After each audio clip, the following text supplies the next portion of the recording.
Bless you. 6:30, I'm gonna call this study session council to order. Everyone, all council's here except for Councilmember Ryden, who said she'll be late. Just note to council, she asked if we can switch the order of the agenda to do the budget first, because she wanted to be here for the ballot question discussion, so see any Great. issue with that? So we'll start with the budget process update. Do you wanna do your Or just a little update first? report? Sure, we'll turn over to the city manager real quick here. Thanks for the city council and for the public. I just want to introduce a guest of our city this week. The city manager's office is really pleased to host Dave Tiedemann. Dave is the deputy garrison commander for Fort Huachuca in Arizona. And Dave is participating on the ICMA, the International City County Managers Association Senior Fellowship Program, which is a partnership of ICMA and the Army to provide exposure to senior military leaders of military installations, exposure to how municipalities run. I think, Dave certainly will, I'll ask him to just give a little comment on his goals for the week. But I know he's engaging a lot with us and we're learning from him, so it's a really good exchange for us. Also just a tip of the hat to Mike Gent, who is actually on the ICMA committee for veteran relationships and kind of building those bridges. So with that, I'll introduce Dave, and he can introduce himself, just a little bit more about experience, and then just your goals for the week and what you're seeing. All right, good evening. Dave Tiedemann. I'm actually an Army veteran. I was in for 25 years, and I've been a Department of the Army civilian for 8 years, working primarily in installation management. As a deputy garrison commander of Fort Huachuca, it's very analogous to Mike's or Jim's position as the city manager here at Littleton. I kind of picked Littleton as the site that I was going to go do my partnership with, because you guys are about the same size as Fort Huachuca and its partner community, Sierra Vista, the town that's right outside our gates. Some of the things I'm hoping to get out of this week are, get some lessons learned, some best practices. I've already got several from Jim that I'm going to take back to the fort to implement with my workforce, and also hopefully that I'll be able to share some things with the city staff that they may help here in Littleton. But it's been a great, I appreciate, been a wonderful host so far, and I'm looking forward to the rest of the week. Thanks, Dave. Appreciate it. Thanks, Dave. That's Welcome. welcome. Great, much appreciated. Have a chocolate. All right, so first up, we're gonna talk about the budget process, since that's just, at least for us, right around the corner. I'm sure staff is right in the throes of it. You guys had your budget meeting, retreat last week, so just to kind of touch base, since we've been a while since we talked about it at our retreat and how it ties back to the budget process, so. Thanks, Mayor. This is really a process update, and we want to really tee up the council's budget retreat session September 7th? Yes. Yes. So tonight you'll hear from Tiffany, and she'll also introduce our new budget manager, spoiler alert, who we're very pleased to have with us. Just an update on revenues, our 5-year kind of model.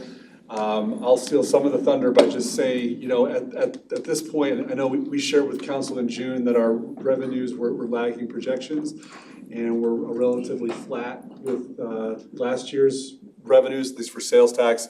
That continues to be the case. So what you'll hear is, for the operating budget, for the general fund budget, especially, our recommendations will be for extending the implementation of this year's budget so that revenues can catch up, because we know they will eventually.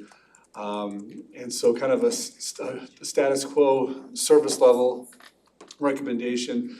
But we also want to really spend a few minutes on the capital budget for this year, because we think that's really where we hope council can dig in. Council has brought many plans, master plans to fruition this year, and we're poised to make some progress on many of them, but we also have some pretty, significant resource constraints on Measure 3A when you look at the commitments that we've made for grant projects and other things in the works. So with that, I will turn it over to Tiffany to introduce Kevin and kind of walk through next level of what we're talking about and how we hope that you'll engage for September. Great, thank you, Jim. Good evening, council. I do want to introduce Kevin Orton. He is our new budget manager here at the City of Littleton, our first official full-time authorized FTE as budget manager. So we had unauthorized budget? Is that what I'm hearing? Supplement. Authorized prior to the staffing. Yes, we are really excited to have Kevin join us. He is here from the city of San Antonio and has a lot of experience in budget and planning. And just really looking forward to working with him even more. He's only been here almost a month. And he actually started the day that the budget requests for 2025 were due from the department. So he definitely hit the ground running and reviewing those, and understanding, really getting up to date on what funds we have and what are our funding sources, and do we have opportunities to maybe help fund some things that were requested in 2025, knowing that our revenues are showing flat and almost a decline in some areas. So really excited to have Kevin here, and he is gonna sit in, and you will see more of him throughout the year and at September 7th budget meeting that we'll have with all of council. So welcome, Kevin. Yeah, thanks for choosing us. Happy to be here, very excited. Weather's better. Much better. We have power. Sorry. Wow. Shots fired, sorry. Oh, and chocolate, we have chocolate. All right, well, we will go ahead and jump into this quick presentation that we have for you this evening. Jim did mention that we did come to council earlier, and I believe it was in May, where we kind of did an update and let everyone know that, you know, we had started seeing a decline in our sales tax in the latter part of 2023, and just that is continuing, and we did just get our some really fresh June numbers with the detail coming out on Friday, and we're still seeing that kind of decline and stagnant growth in retail sales tax, and a couple areas that we'll talk about a little bit later, but you know, our trends are continuing as we had expected and we actually planned. And when we presented in May, we did share an updated financial plan or financial forecast that we really did ratchet down some of our revenue estimates for 2024. And we felt it was prudent to do that and make sure that that kind of helped us plan for the 2025 budget. So a little comparison to April. So January through April for sales and use tax, and this is retail and general use tax, we were about 2% down, and you can see through June gained a little bit, but not a lot, so we're down about 1%, which retail sales tax is our largest source of revenue, and so when we see a decline in our larger source of revenue, we just want to be aware of that and cognizant of that. And so we did make some changes to our financial projections for 2024 and beyond, as we started preparing the departments and giving them guidance on what the instructions were for the 2025 budget.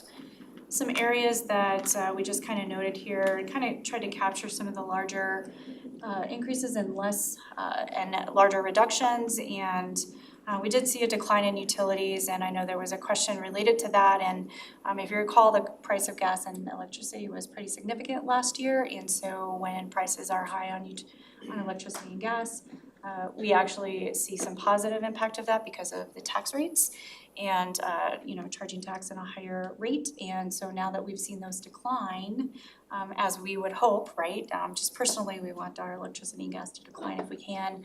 We're also seeing a decline in the utility area. Retail trade is up just slightly, and the reason I wanted to kind of point this one out is retail trade is our largest area of sales tax revenue. So we'd really like to see some positive increases in this area, which means that some of our retailers are collecting and collecting more sales tax from their patrons and passing that on to us. But it really is pretty relatively flat at about 1.58 or 2%. So hopefully we'll see some increase in that area, but we'll continue. Transportation and warehousing, there's a pretty drastic decline in this area, and Without getting into any specific names or companies or anything, there was a change during COVID where there were a lot of food deliveries, right? People ordered in and there were a lot of deliveries. Well, that has declined significantly since COVID and even in 2023. And so we're seeing a significant decline in percentage-wise in that area, so That's about despite my teenagers' best efforts to maintain despite, that. so you might want to encourage them to reach out and have more food Okay, I'll work deliveries. on that. That would definitely help. Thanks for that. But yes, so that is an area that we are seeing a decrease in.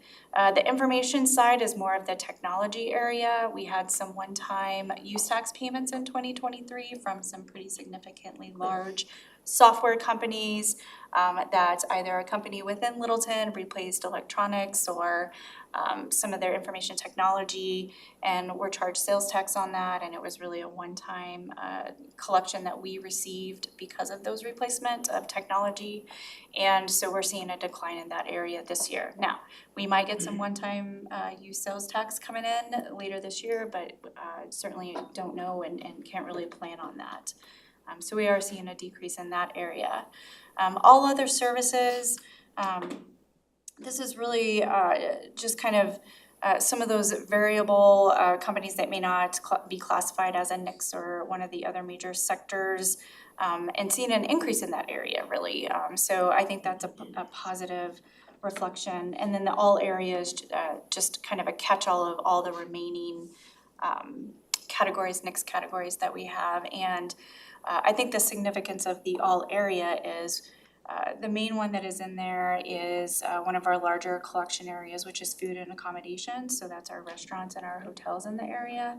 And so again, we'd like to see a much larger increase in this area, which means that people are shopping and eating in Littleton and really taking advantage of our retail or our restaurants that we have in Littleton. So we have a slight decline in that area. You didn't mention mining. Do you have a mining company? Yes. You know, I found out within like the last hour or so that that is actually related to utilities. It was misclassified whenever we reported. And so that actually is utilities. So the utilities decrease is not as high as this graph does depict. Thanks So for catching that, Kevin. That makes. that was Kevin, Because there's a lot of mining in San Antonio, so it Yeah. wasn't really. Yeah, I thought we do have a few dollars that come in during mining, but yes, I did have someone research that and realize that that is an error. And so really the utilities decrease is about 18%, which is still pretty significantly high for utilities. Tiffany, is it fair to say, I think you had characterized the utilities drop. We're seeing now that the increase that was really a spike last year. So Sure. we're We're back to normal is what I would call it, yeah. We're kind of getting back to normal. And then I just wanna point out, I have some confidence that our economy, our retail economy is still strong. Because when you look at those biggest numbers, I think it's actually a little bit positive. That when you look at the retail trade and the all other, those are those biggest categories. And so that does give us some confidence, and that trend actually matches what we're hearing from a lot of other municipalities in the area, that sales tax is just relatively flat. So I think we do have some of this recovery happening, but we will settle out, and we're in fairly good but just steady shape. Tiffany, I got a question. So, are we confident, or what are we doing to make sure that everyone is remitting the proper sales tax? Since, you know that I went to a place that was still in Littleton, charging 3%, didn't have the 0.75% on there for the day. So to make sure that we're capturing the full.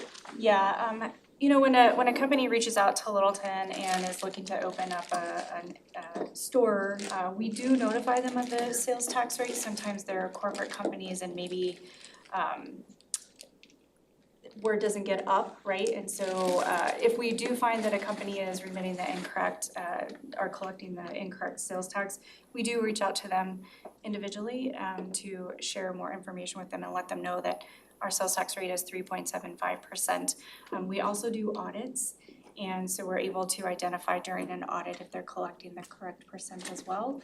We try to be proactive, and sometimes it just takes a little bit of time for that message to get to the right person, even in a larger or even a smaller company. And so we do have a sales tax or a revenue manager who will go knock on doors and talk to people who they need to, and that did occur in that instance. Did you remit the extra 0.75? That would be use tax. All right, we did share this chart with council in May, but I just wanted to remind you that we did revise some of our 2024 estimates, that blue column. We anticipated about 59 million in revenue when we prepared our 2024 budget, and based on the sales tax trends that we were seeing, we did reduce that down to about 57.5, and we're going to continue to look at that. We're having internal discussions on is 57.5 the right number currently, and so we're going to keep looking at that. Again, our policy is 18 to 25% in the fifth year, so you can see in 2028 we're about 17. It looks very different for the year 2029, which we will share with council during the September 7th meeting based on what recommendations we have for 2025 budget adjustments or additions or reductions in 2025 or 2020. Tiffany, I'll just note here that while revenues are down, we're also, this is where we're managing expenditures too. So we are, as I think we talked to council about in May, you know, we've been kind of calibrating the new positions and filling those positions based on, you know, the goal of keeping this year's budget balanced. And at this point, we're confident that we will still be balanced for this year, and we'll bring some strategies for next year. All right, we'll talk about the 2025 budget process. Mayor Schlechter, I know you mentioned that it will be fairly new to council, especially at the September 7th meeting, but internally, we have been working on the budget for the last couple of months and trying to prepare for instructions to departments for 2025. We did send the instructions out in late June, and really the focus of 2025 is to continue implementing the additions that we added in the 2024 budget. We added 29 FTEs, and certainly know that we haven't filled all of those today even. And so we're gonna continue through 2024 and into 2025 to really implement all of those service level changes that we added in 2024. And so really 2025 is gonna be essentially no service level increases or no adds to the 2025 budget, with the understanding that council, you do have goals and you do have your top 30 priorities that have been identified, and so we're gonna be making some connections on some potential service level changes for 2025 that really relate back to the strategic outcomes and the strategic plan for council. We really wanna show that connection to those outcomes in that framework and make sure that the changes that we're making in 2025 really reflect and help further the top 30 and priorities of council. We want to make sure that our policy questions are really related to, we talk about the iceberg, I'll show it in a minute, but really that top part of that iceberg and making sure we have resources available for that. The big piece that we'll be talking about at September 7th is capital. We have a lot of capital planning that we're doing internally, and we really want to share with council the number of projects that we have and what process they're in and where they are. Are they in design? Are they in planning? Are they in design? Are they contracted with a construction project or construction contract, and really give you some really good information on all of those projects that we're working on, because we have many projects, hundreds of projects that we're working on. And so that's really gonna be the focus in September 7th is helping you see what those projects are and which ones are committed and which ones are still need a decision to be made on what is priority for council for those capital projects. Tiffany, of the 29 FTEs we approved last budget cycle, how many have we hired? I don't know if we have that number, I think we're working on that number. I don't wanna guess. So let us follow up with you and we will see of the 29, how many are filled. And do you anticipate that we won't have policy decisions for additional FTEs because we haven't filled all the positions from last time? You will see very few, if any. There are a couple, as Tiffany said, we're really trying to keep this operating budget focused on council's strategic initiatives and those top priority projects. The other thing that we are looking for, we're always trying to understand if there are absolutely critical needs to keep some of our operations going. So at this point in the process, I want to leave a little bit of room on that question, but the direction to our departments is no service level enhancements for next year. We're gonna just keep the service level from this year's budget, and if there are those urgent needs, we'll certainly bring them to you, but it's not gonna be at all like last year or the year before. I would like, if you send Pam a report on kind of positions and when they're filled, I would love to see that as well. We'll have that for council. Thank you. Thank you very much. I already mentioned the strategic outcomes and framework and really I've already said it, but really what we want to do is really connect our budget asks, if there are any, with that strategic plan and make sure that we're fulfilling your priorities and your needs as a council in the communities. I keep mentioning the top 30. These are the ones that were identified during your council retreat and the ones that we are focusing on and that we're working internally on being able to prepare and provide that information both to you and to the community.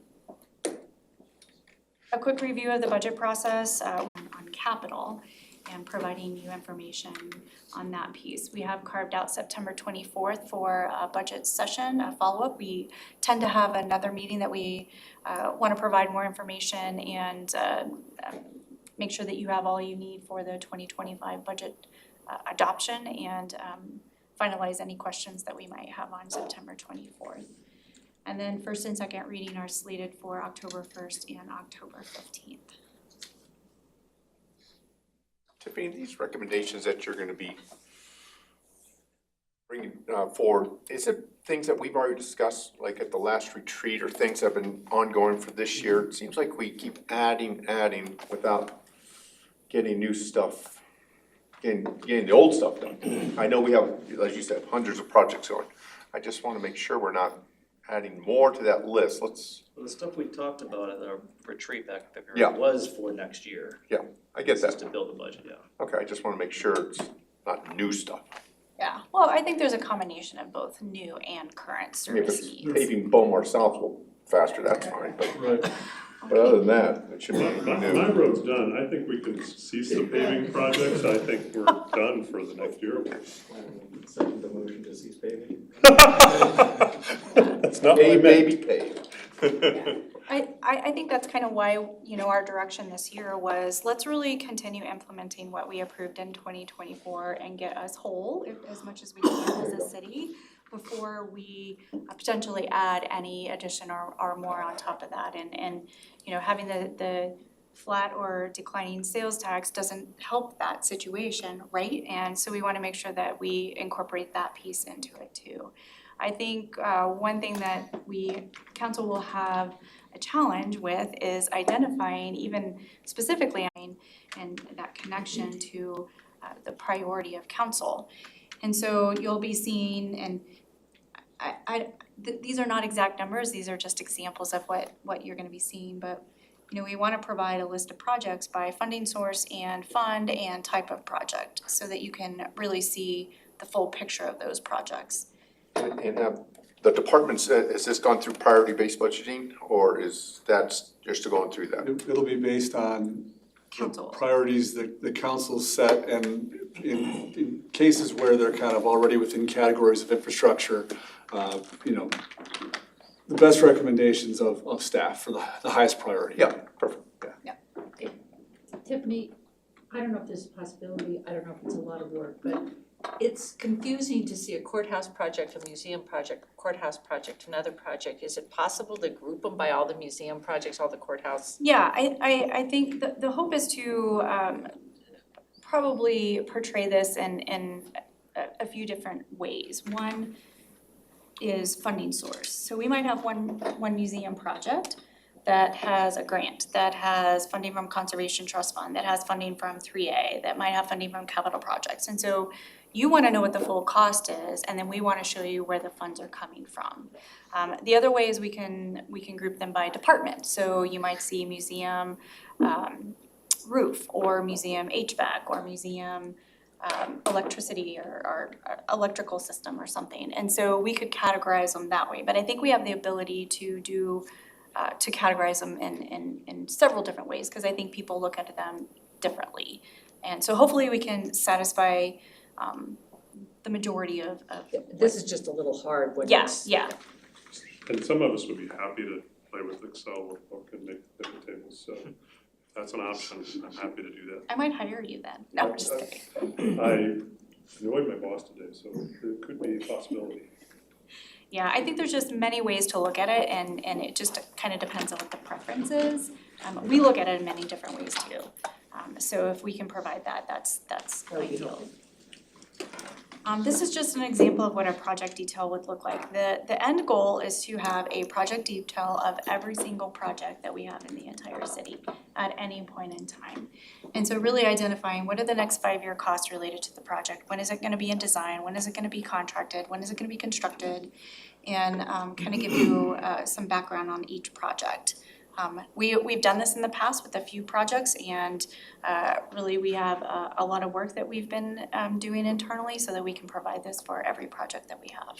I appreciate that work, because I think this is really valuable information. Is this something that the public is gonna have access to? It'll be, the plan is to have it either within the budget document or maybe even a separate supplemental document to our budget so that people will have this information. I can see the need for a future sort of interactive, maybe software or Things change. something like that. So definitely goals that we can look towards in making sure that people have access to that information. Well, thanks for that work. And this kind of looks like what Patrick alluded to with priority-based budgeting, that same idea, but it's different. And I still haven't heard of where that stands and, kind of if we're moving forward with that or not. Not as it was. Okay. So we're using the strategic plan, those initiatives, and then now the work planning process and the work planning framework with the departments to have something similar. Okay, well, I understand that strategic process, but that was council outlined that, and I think the priority-based budgeting was to provide that kind of holistic approach of this is where that came from and how council can make those decisions. So I would just like a clearer understanding Of of where we're going. where we're going and why we're Sure. not going with what we spent several years doing. That works.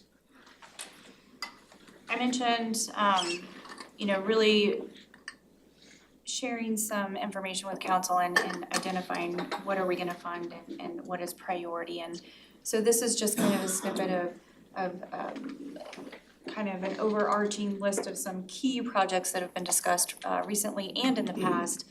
And just to kind of give you an idea, I mentioned the $90 million number earlier. This is an example of some of the things that council may have to make a decision on. We've planned for a downtown project, and please don't get fixated on the numbers of the estimated costs. These are just a point in time and just some more of a visual for council.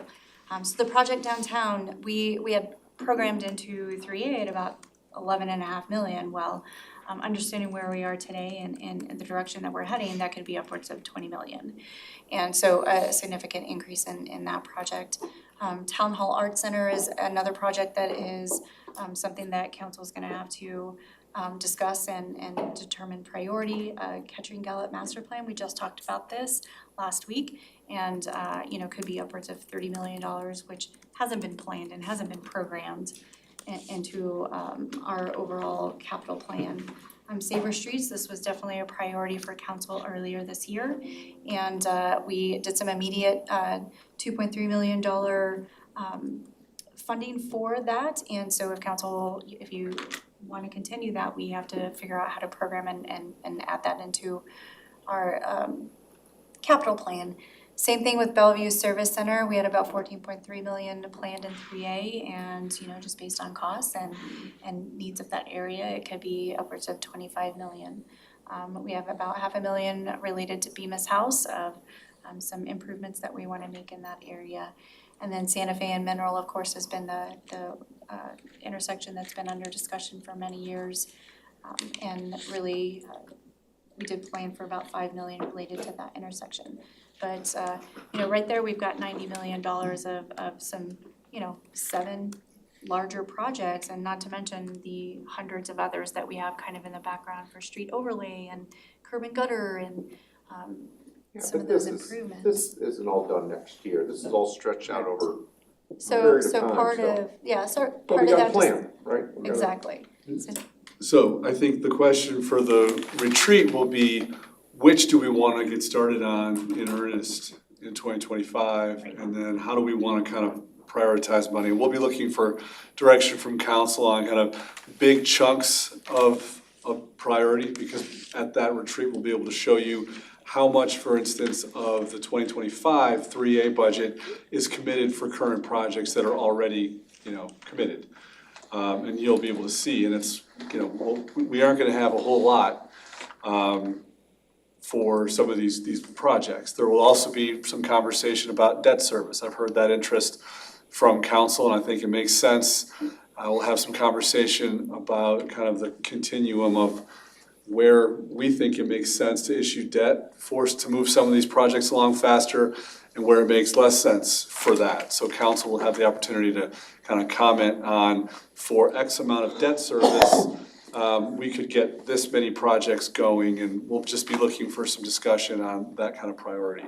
Is debt service the same as bonding? Yes. Okay, then how long does it take normally for that to, if we decide we wanna move forward, how long does that normally take? If we're looking at COPs, it could be 3 to 6 months. It's actually a pretty short time frame for certificates of participation.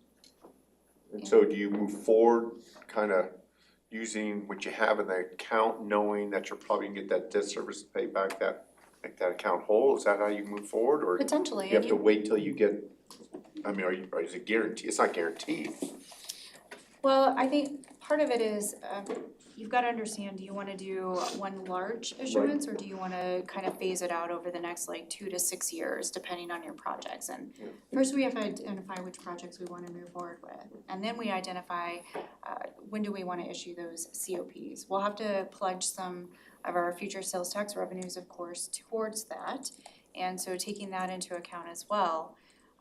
So I think it just depends on what is the priority and when do we want to fund the projects. I think in order for us to make good projections on when we could theoretically move projects up and issue that debt and what that payback period looks like, knowing the approximate timeframe on some of this stuff would be really essential. The Bellevue Service Center is in many years worth of work and also savings.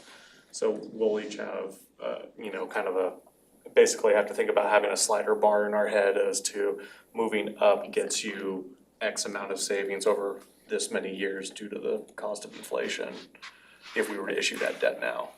Yeah, and I mentioned earlier, really sharing with all of you where these projects are and what process, are they under construction? Are we in design phase, so that you can identify what the timeline is for each of those projects. So that'll be key for us, and that's our responsibility to make sure that you have that information and are able to kind of see that sliding scale. Yeah, because I don't think anything that isn't dirt ready or ready to be done should be maybe even on this list, I mean, unless we're looking at late in the year, some of this stuff, I don't know, like the Santa Fe and Mineral intersection, that I think is already planned through design. I don't know, I'm sure we'll get an update on that, but some of this stuff isn't. I don't know if we've seen anything on Bellevue's Service Center, if we have designs and. But if not 2025, we wanna know that, you know, that funding will be needed in 2026. Yeah, as we- exactly, I'm with you, okay. Actually, you bring up a good point too about like what projects we move into that design phase that are currently on the shelf as kind of pie in the sky right now. Because we haven't, you know, necessarily appropriated the engineering design time into them yet. And I think that will move up timelines on the things we wanna get constructed. Yeah, and I think that time period, design phase, is about 18 months. Is that any project? Any project. All projects. Yeah, any project. Big projects, especially. Alright, we're gonna hold you to that now. Crosswalks. Every project. Crosswalks to the service And I center. don't know how you do this, but most of these projects, Bless you. citizens can see, we can see. For example, the Bellevue Service Center, it's important internally, but the citizens don't see it and don't understand the impact on the city. So I don't know how we evaluate those projects that you can see and those projects that are more behind the scenes. Any other questions?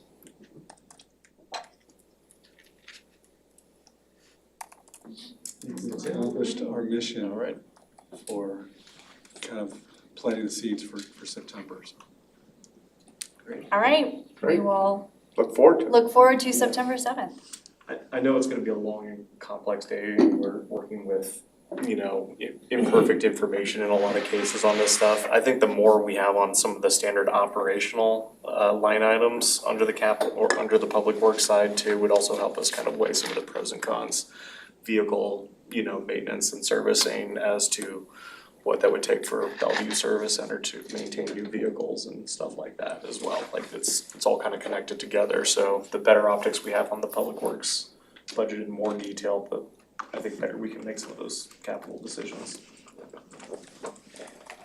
I have a stupid question. So our budget retreat is September 7th, Put in a FOIA. Saturday? From when to when? It'll sunrise to probably, sunset. I'm going to Green Day that night, so we're gonna.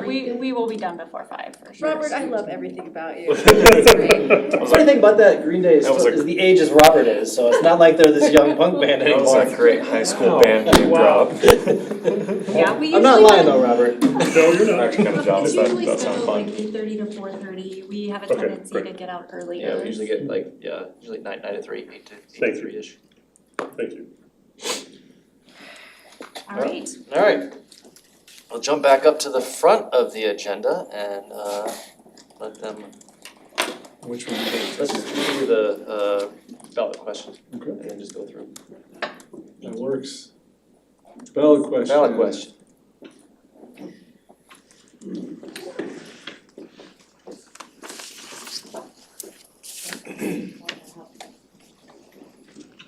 Did you look up, You wanna just stay? I can. did you look up ape index? Huh? Did you look up ape index? No. Michael Phelps has the biggest hill. To ride? Speaking of marijuana, but No. Ape index is I how thought much, you were making that connection. no, it's how much longer your wingspan, your arm span is over your height. Oh, yeah. For most people, your height is, you're a little bit taller than your arm. But if you have a positive ape index, your arms are bigger than, Oh, like Michael. like Michael Phelps, he has a very, Positive? So if you're not getting. Well, as much as our viewing public would love to hear this discussion further, let's keep moving on to talk about potential sales tax. Sales tax rate increase. So we've had this conversation a few times, so, but not for Robert and Andrea, I don't think really have much. So 5 of 7 council members will recall, the others may have been watching, but last summer, council had been talking about a potential ballot measure to increase our sales tax on marijuana, retail marijuana only, to be more competitive or more kind of middle of the market than it is now, and that could help us fund some of the proactive safety services that ultimately were brought forward, and we found some ways to get moving. But at that time, we pulled back because realized that we needed to place a different measure on the ballot related to our Tabor tax revenue limits and 3A from the prior year. So council decided at that point that we should focus on that Tabor question for the ballot. And the measure was successful, which is great, which is huge for us. But now at your February council planning retreat, council gave direction to bring back the marijuana sales tax rate increase for council's consideration. So now is the time of year that we do that, and I'll turn it over to Kathleen to talk more about this measure and how it can work. I think you've covered everything. I covered it? There you go. Pretty close, no. Question. But this will look familiar, and staff did prepare ballot language last year. So that's, the 5 of you that were here, that would be somewhat familiar. But we did go as far as preparing that ballot language, and then council did not move that forward to voters last year. So we're resurrecting some of that same information, the tax rate comparison across sort of peer cities, and looking at what a 3 or 4% increase. Last year's ballot language that did advance to council was a 3.5% increase. So that kind of puts us in the middle there. It does put us towards the top of the Increase to 3.5%. No, From, so we increase. have our sales tax rate, additional 3%. we have a special sales tax on marijuana. Oh, thank you. So it's an increase by 3.5 percentage points. Right. Yes. So an additional 3.5%. That For was what the retail. ballot language was, the two Yes. options there, 3% or 4% on just the special retail marijuana rate. It's a special tax. Over the 8.25. No, well, No, over the 3%. 3. So right now we're at the bottom almost. So the 8.25 includes our regular sales tax, our special marijuana tax, and the state taxes. That's our total tax rate. Someone goes out there and buys, that is gonna be 8.25%. So for the city, yeah. So the we have- city's current sales tax is 3.75%. The retail marijuana special tax is 3%. So this would add another 3 or 4% to that. The question to us is, what is the percent to add? And Gotcha. do we- Sorry, I apologize for. Yeah. So again, the purposes City Manager Becklenberg outlined is really focused on proactive safety, public safety, and mental health crisis response. So what these funds would do would be able to sustain some of the services that we were able to create as part of our 2024 service expansion, and provide that funding to permanently secure those efforts with the co-responder, crisis case manager, SET officers, and then increased foot and bike patrols, as well as sustain the mobile response unit funding. Do I understand it correctly? These are at risk of not being funded past 2024? So they are currently funded in the 2024 budget. Uh-huh. This would be an opportunity to have dedicated funding for those efforts in 2025 and beyond. Otherwise, council will have to decide on the priorities, because these are funded through general fund dollars. So this would create funding specifically for these efforts. And the ballot language would identify that as the intent for that increased revenue. And that's what the intent was last year, to put those funds to it, and then staff was able to Found a way to, shake Start the those. money tree and make the money, set. but I would just say on an ongoing basis, when you consider the police department, it will depend on the council at any given time's wishes as to whether these services would be continued, just like any other service in the general fund. So what this would do would be have permanently dedicated revenue for these services that could not be used for any other general fund service. Do we have impact studies on the additional services we're providing? I mean, I assume they're worth it, but do we have something some ROI on it or any figures or? Not yet. I know I shared an email a couple weeks ago that we now have our co-responder unit complement fully staffed, but that's very recent. It's taken some time to work with our partners to staff that up. So we're looking forward to sharing some of that data. I mean, like number of calls that the police have to respond to decline, or I mean, I don't know what kind of statistics would be helpful. Yeah, with the expansion happening in 2024, I think that's a level of analysis that's probably about a year away, that we'll understand the impact that that expansion of programming has had. So I would anticipate that Chief Stevens may have some early reactions for you during your budget workshop. But I think that really having a true understanding of what the expansion of these programs and services have been able to accomplish is probably, that about 6 months after the full year of having them in place. I mean, intuitively, I think this is helpful, but to know to what extent would be useful information, even if it's anecdotal from Yeah. Chief Stevens. Yeah, they've been tracking it, like the mobile response unit, all of that is in a system, and the co-responders, all of that is recorded, so we can quantify, we made this many contacts, this many follow-ups. Now, can you translate that into like improvement of health outcomes and stuff over time? I think that's a harder sell, because it's a crisis service, so it's not designed to track over time. But like the mobile response unit, for example, I mean, I think 100% of their things have been diverted from other police involvement. So that's amazing when you think about that. That's not one of our police people then that is there when they're there, or in terms of not going to the hospital instead. So those kind of metrics are, I think, absolutely available, and I don't think too difficult to pull. It just, And- yeah, And Jim he sent an email 2 weeks ago, Mhm. 12, from Chief Stevens that basically talked about the co-responder program and benefits that. well, I was just looking for some stats. I mean, like I say, Yeah. intuitively, it makes sense, but how much? No, it's a great Stats. idea in terms of like when we actually do propose something to the public to show the monetary benefits of diversifying that force and allocating this work appropriately to Especially if statistics are available. I mean, professionals like how us. many fewer calls that the police have to go on, and then they can be available for, Part of the work of the co-responders and the mobile response unit, is because that's a shared resource between Englewood and Littleton, and I think Sheridan as well is now in on that, is that they decided on a shared data point system for tracking things among those police departments. So we can pull those out because it's being collected in the same way, so. yeah, any data that you can provide.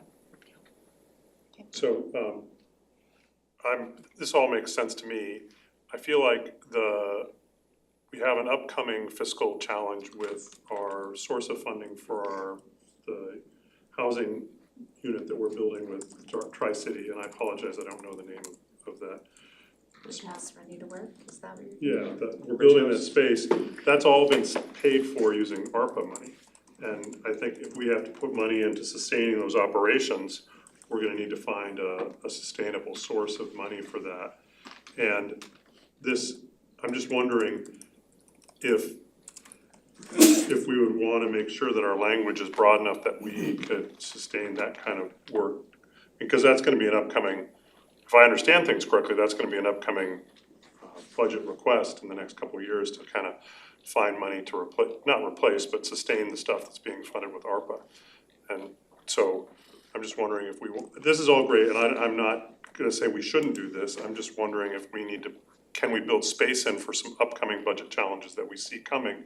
That's a related population, and that is the unhoused population. I understand mental health and unhoused are not the same thing. I think I want to look at the about language again, but I think there could be room within language where we can make sure that there is, if it's council's But it just feels like that's an desire to upcoming challenge that allow we need for to be the- prepared for, and this may be a way to at least, hedge our bets for when that challenge comes forward. Well, and I may be jumping the gun here, but it seems to me it's possible that the average citizen doesn't understand the advantage of a co-responder and these people and how it impacts the community in a positive way with respect to police time and all that stuff. We've been through it a lot, but I don't know how much the public understands how that translates. That's, Well, that was a discussion last year of how, this was probably had the most support from the public to do proactive safety and things like that. That's where I think the average person does understand how that's beneficial and how we can deal with that with crime and unhoused population. So that's why it was council's direction to do that last year. And, we talked with the city manager about other options, and we still thought that this was the strongest use for those funds. I agree, I just don't know how much the public understands if we take, the police used to do this or more of it, and it takes their time away from other things that are more in their area of expertise, and how these types of professionals can help overall, specifically the police and what they do. I think we will have to reinforce that case to the public. If, I don't know yet, and I don't know because we don't do campaigns, but I think from a informational standpoint, we will be sharing with the public again how vital these resources are for, dealing with what we think is really the evolving world of law enforcement, which gets to these kinds of populations and issues. Continue. So the costs that we looked at last year for the proactive safety programs totaling at about $413,000.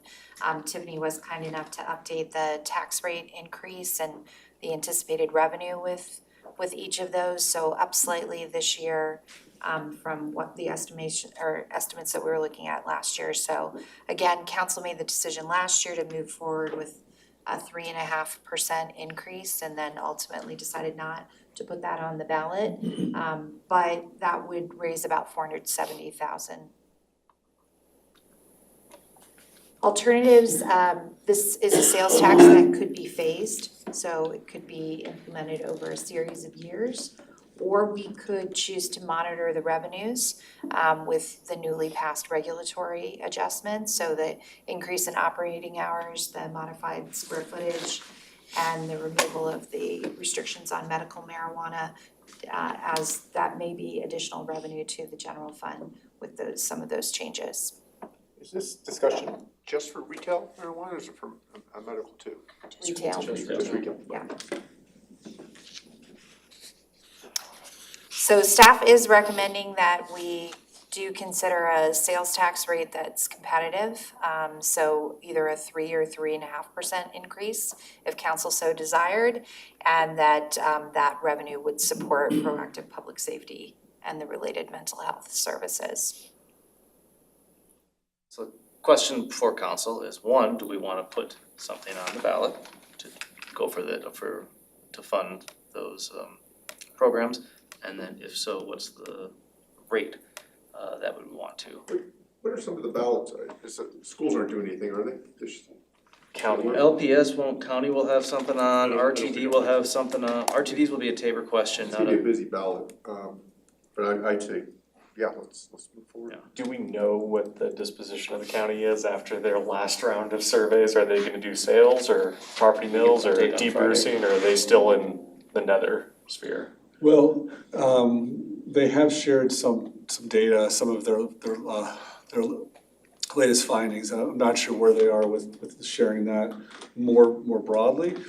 I think they're feeling more confident generally with both of those. I don't want to speak in public about what they're seeing, but they're still looking at, I think they're feeling more confident about going forward with one of those options.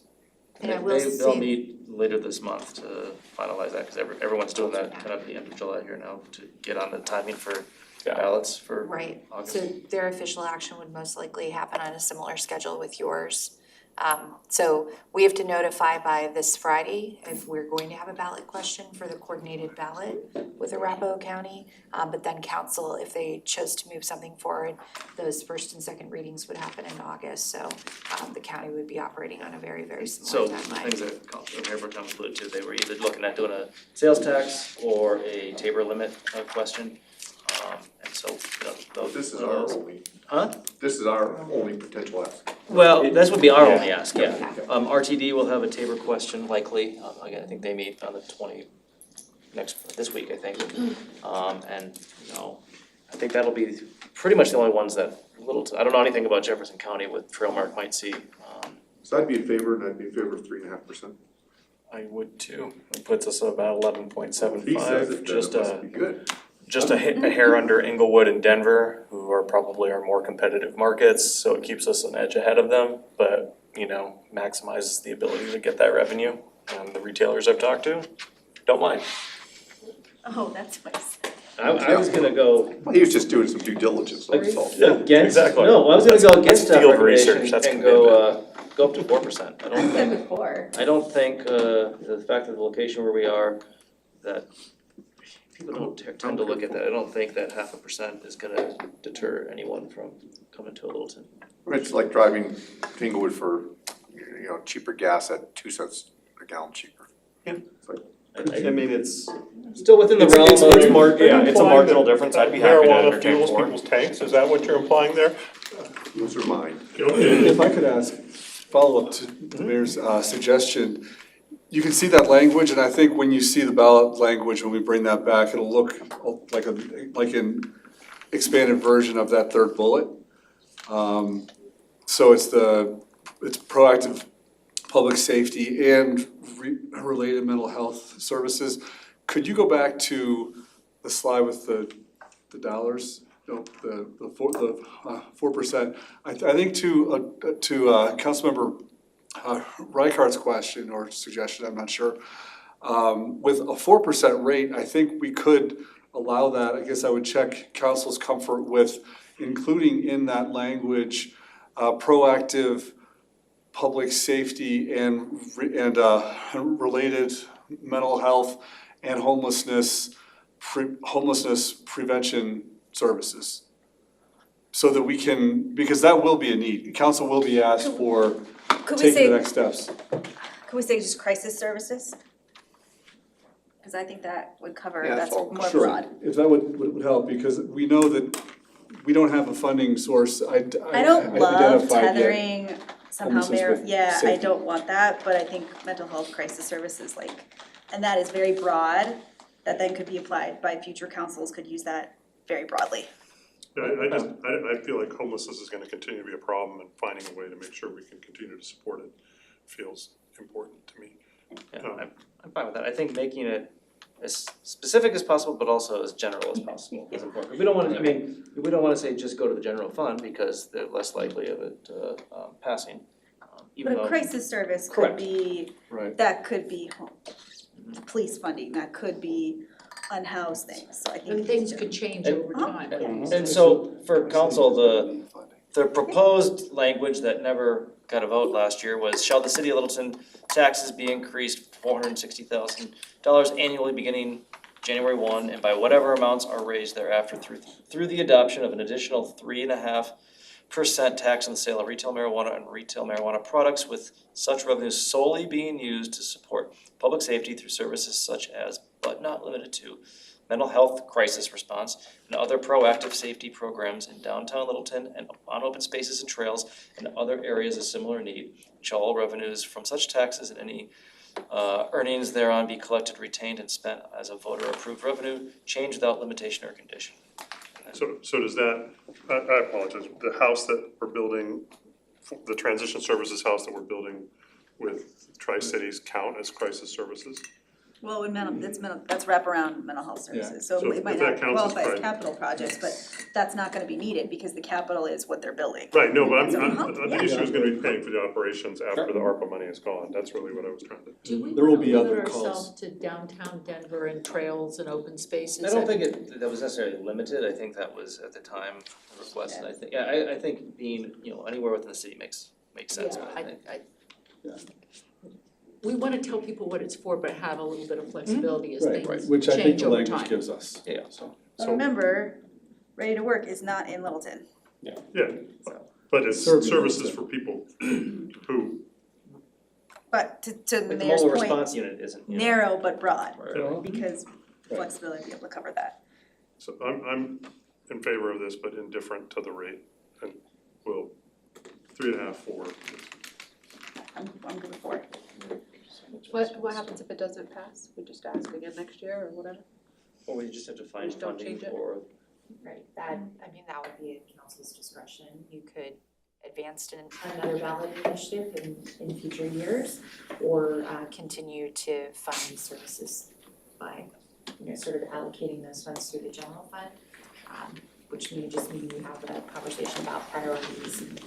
I feel like this So- year's electorate is gonna be more positive towards this kind of language than an off-year electorate. And as They're just in gonna be a the little bit tired of all the things. staff communication, this, you know, retail marijuana sales tax increases are generally very positive.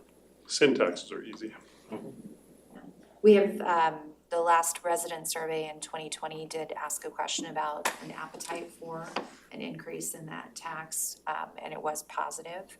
But we don't really have any understanding of the sensitivity of like what increase could be tolerated.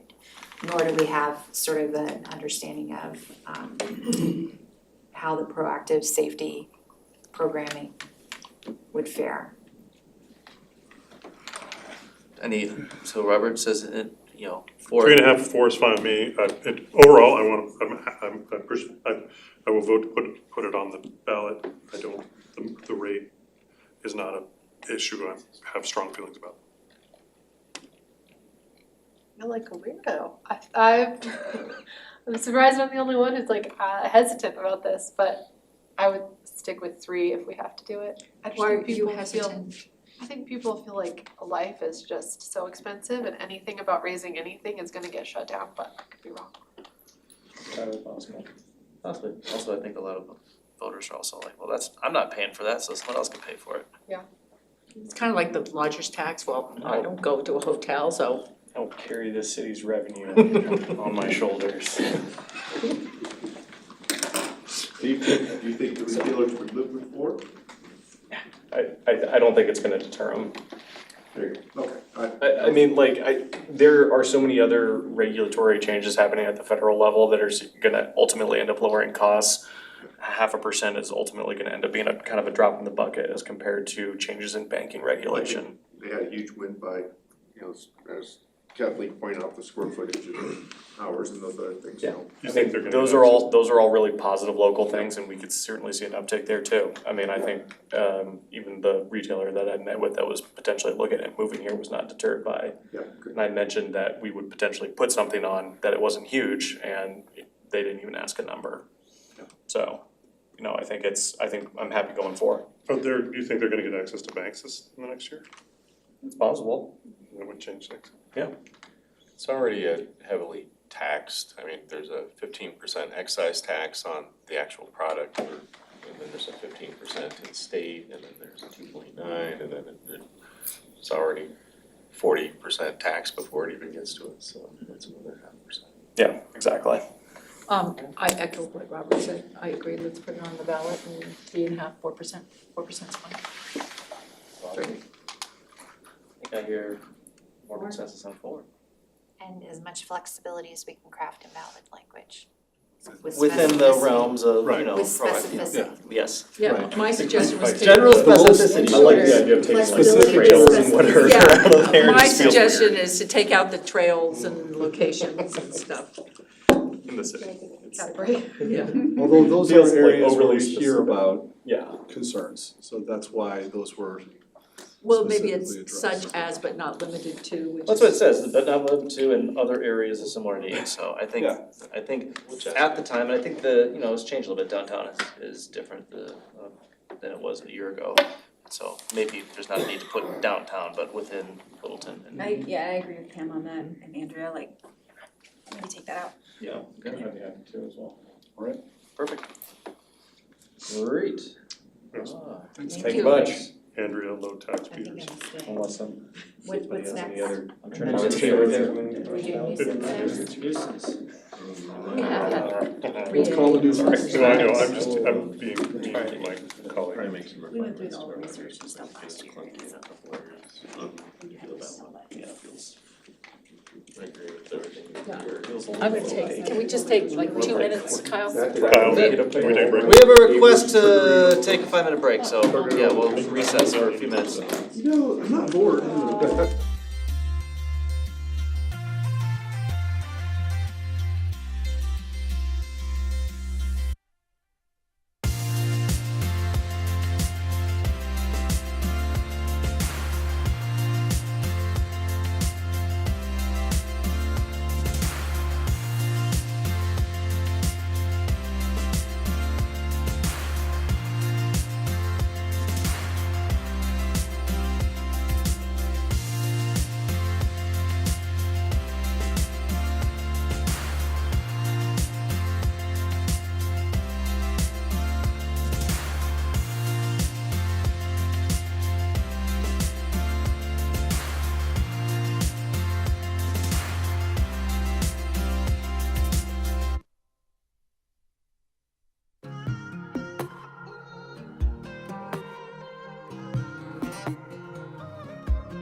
we're back from recess, so next up, we have a update on proposed nuisance ordinance. Or update on proposed nuisance ordinance.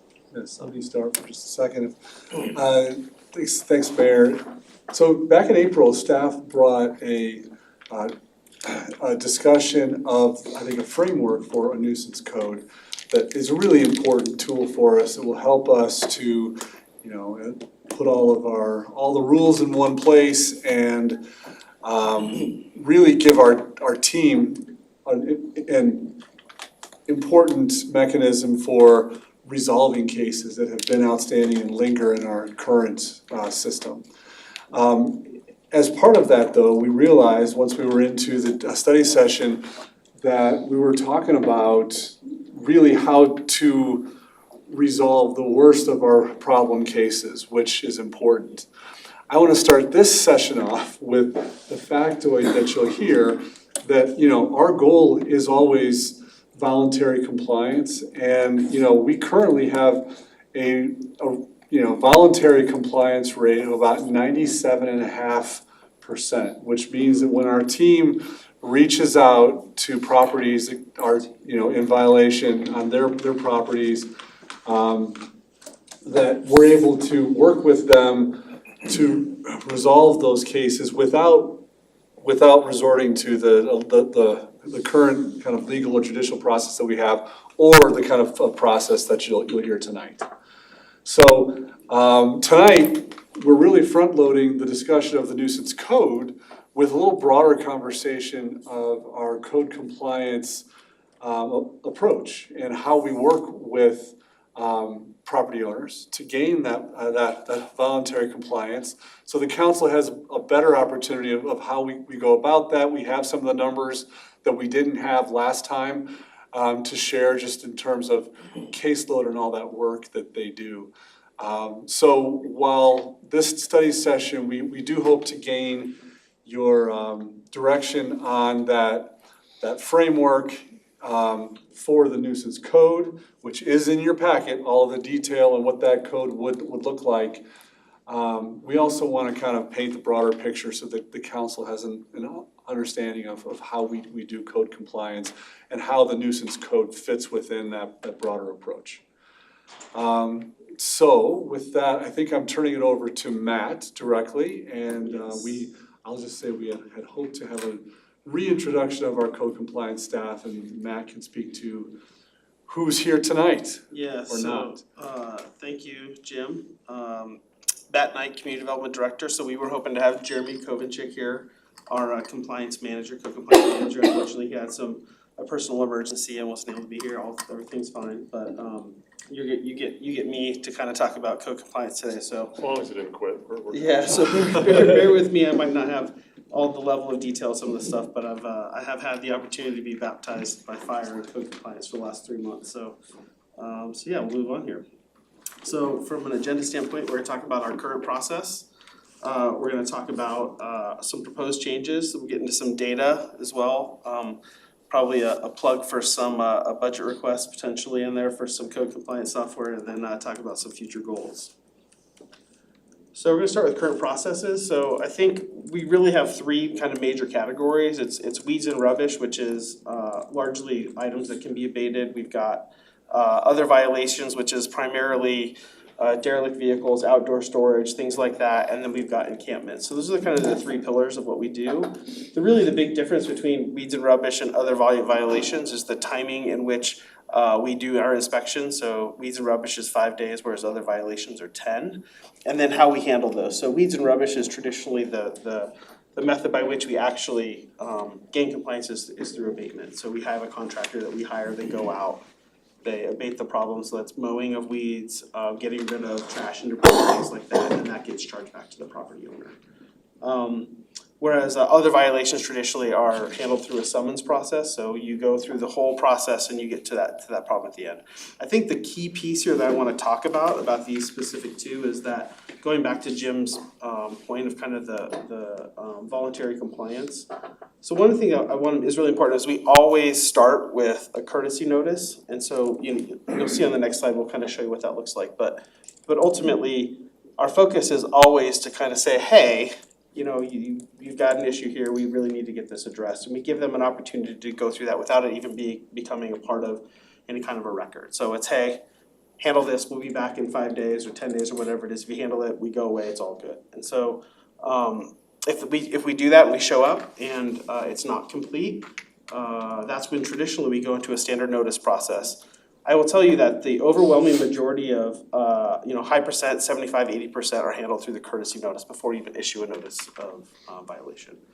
I think one big piece there that I think we also want to talk about is kind of that piece where, you know, if we're having a hard time getting a hold of somebody or somebody is really just consistently not answering or responding to those violations, I mean, we make every possible effort to get a hold of somebody. So if it's somebody's got a doctor's issue or a medical emergency or they're unable to do that, we work really closely with them on timing.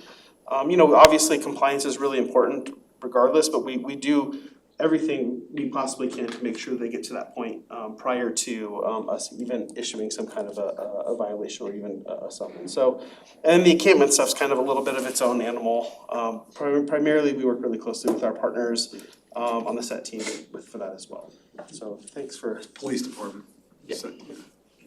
Yeah, and one thing too, you don't have to go change slides, but it's if the violation is unfounded, the case is closed. So I think looking at this is just an example of what our notices are. Courtesy notices sent to property owners provides an opportunity to request extensions, get clarification requirements, and et cetera. I think really with this, we want to make sure that we're giving as much information up front as possible so everybody is really clear. And this goes to the context of the nuisance ordinance. Right now, a lot of our information is scattered throughout the code, so it's not very clear. It's hard to direct residents to specific sections that talk about this. And so largely when we talk about the next slide, we'll talk a little bit about what those proposed changes are. So kind of the key points here, cleaning up the current code and clarifying language, I mentioned that a little bit, standardizing our compliance process and deadlines, and then adding this piece of administrative penalties. And so really, the one thing I want to talk about in relation to this is we currently use SeeClickFix as how we administer the majority of our complaints.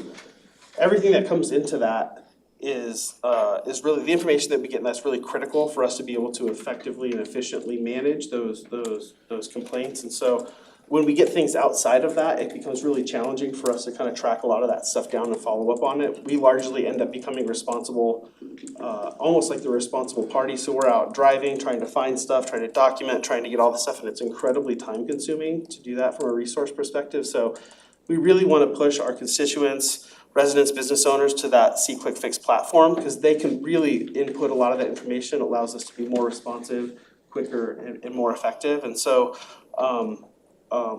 but from this standpoint, you can see we don't need to go through the whole standard process, but it basically standardizes that our current process into kind of one consistent process there. And then I think the big one here is the administrative penalties. And so we don't currently have this.